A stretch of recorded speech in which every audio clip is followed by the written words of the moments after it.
Hey guys, it's Jesse, and we don't have much time. See, in just 2 days, the deadline will pass to submit your booth for the upcoming M3 and Neonbuidl Metaverse Expo.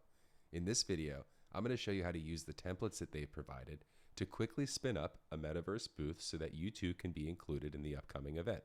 Now, if you're watching this video in the future, I hope it serves as an excellent beginner tutorial showing you step by step how to use templates like these. I hope you enjoy this, and let's get building. It's the Metaverse Interop show. How was that? All right, guys. So a little bit of backstory. If you're a Metaverse maker, you've probably heard of M3 or the Metaverse makers.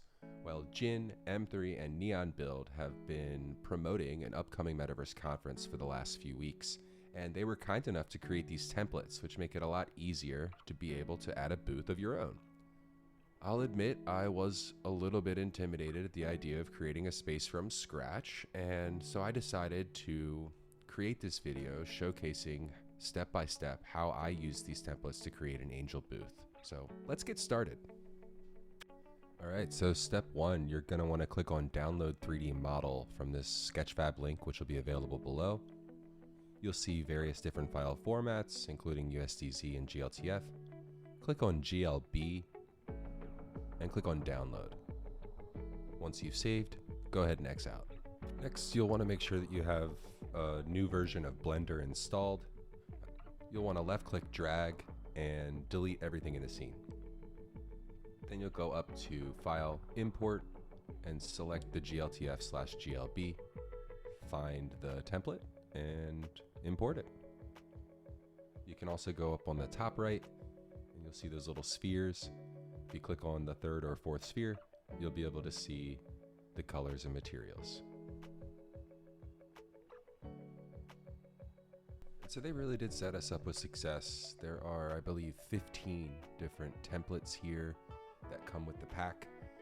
This one in the middle looks like it's straight out of a professional conference. And being partial to the startup magic, I decided to remix the little magicml.com booth for Angel XR. If you want to follow along, you can use the same booth, or you can obviously select the one that speaks to you. But once you've decided which booth you like, go ahead and hit the tilde key and select top for top-down view. You'll want to left-click drag and select all of the booths that you won't be using and just go ahead and delete them. You can do it all at once or one by one. Next, you'll want to move your booth towards the middle. To do so, I left-click dragged, hit the letter G, and then dragged it towards the center. And so I panned around. I noticed a couple of artifacts on it, probably useful, but I don't know what they're for, so I deleted them.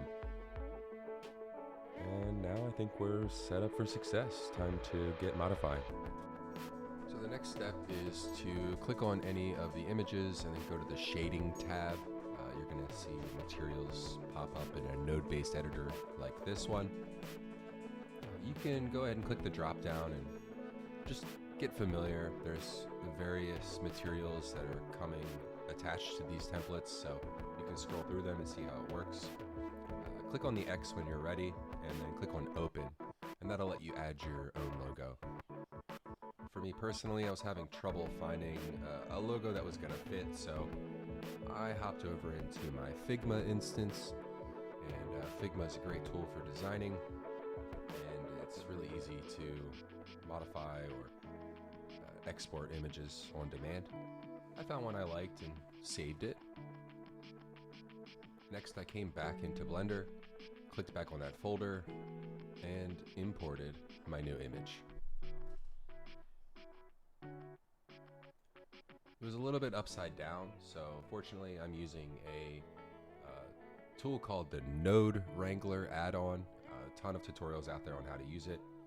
Once you have the Node Wrangler, you can actually click on this node and click Control-T, and these other two boxes pop up.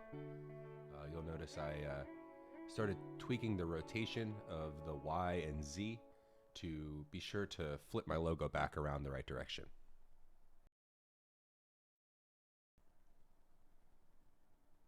Once I felt like I had found my bearings, I decided to take a look at some of the other nodes here. I noticed an emission node was causing the magic logo to still shine through the angel logo. I actually don't need that separate node, so I just dragged the same node down to emission as well. Now it's going to be creating the image, and the image is also going to be creating its own light source. So not bad. It's still backwards, so I had to flip it. But we'll do all those tweaks in the final review.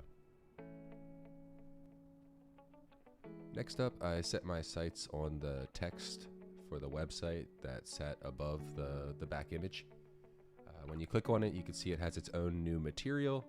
And but what I wanted to do was modify the text. So I had to hop back over into the layout tab. And once I was back in the layout tab, I took a quick gander and realized that there were a few more of those artifacts. Again, I know they have something to do with UV mapping. I'm sure that they're useful, but I deleted them because I'm reckless. After that, I hit Shift A and selected text to add a new text box. Text can be a little bit difficult to work with, at least when you're new. So a little word of advice is go ahead and tab into edit mode and just start typing. You can see where your text is, and in my case, it kind of gave me a little brain fart. I didn't really remember what I was doing wrong, and you may find yourself in the same situation. So just to make it a bit easier, I hit the letter G and I moved it so I could see all the text. I tab back into edit mode, and then just using the arrow keys, I went back and then backspaced. So now I just have Angel XR. I tested it out as angelxr.com. Wanted to see how that would look at first, and once I was happy with the text that I saw for experimentation, I went into the modifiers section and I added two modifiers. The first being a solidify modifier, which is going to give a bit of thickness to this text. And then the second modifier that I added was a bevel modifier, which just gives kind of a nice like rounding to the edges of the text. It'll make it look nice when you're standing in the booth. Once I was satisfied with this, I rotated by typing the letter R, and I wanted to rotate around the Z-axis, so I hit the letter R and then the letter Z and rotated. As you can see, at first I just hit the letter R and rotated, and when you do that, it can kind of get you a little offset. There's a lot of great tutorials out there regarding basic rotation and movement around Blender, so I'll defer you to check out one of those if you're a bit confused. For here, I'm just kind of slowly moving the text into the position that I want by using the letter G and then typing either X, Y, or Z for which axis I want to move it across. I recommend bounding your axes X, Y, or Z when you're trying to move things around, just because it can get really easy to get kind of mixed up and twisted around, and you don't want to export your scene and find out that some of your text is slightly off. I decided to get rid of the .com to save some space, moved Angel XR into the place that I would like it, and proceeded to move on to the next step. Okay, so I tweaked a lot of things. I kept repeating some of the processes that you saw before. I tried to modify the floor even, and really just let my creativity take charge. As I proceeded to go through, each time I would test to kind of see what it's going to look like from a light emission standpoint, what different colors might look like, different materials, and I really encourage you to have fun and explore.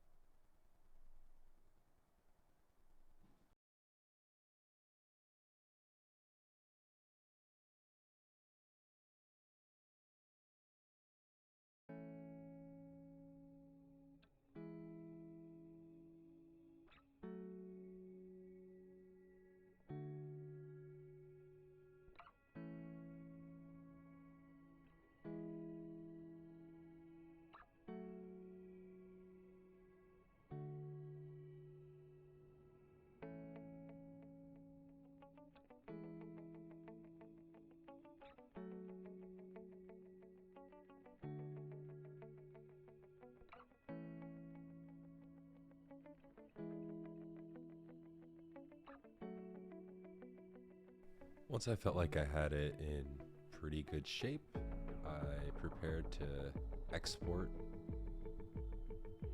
by going up to File, Export, GLB, and then hit Export.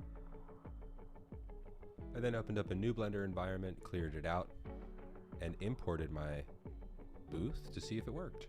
I could see I had a couple bugs, so I repeated the process, flipped images until I felt like I had something that was worth keeping.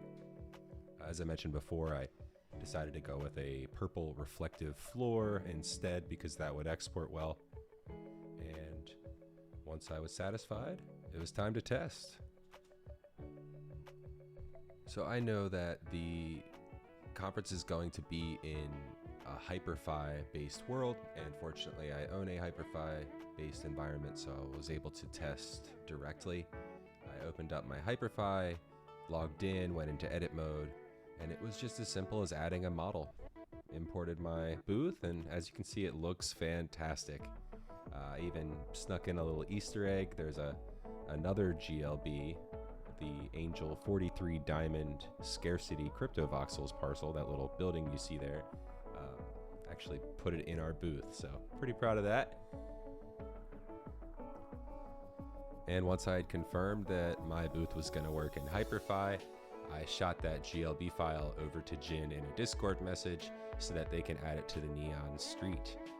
I took a ceremonious stroll down the Neon Street just to see what I'm getting myself into, and I think my booth is going to look great here. I had a lot of fun building this, and I hope that you do too. Thanks so much for watching.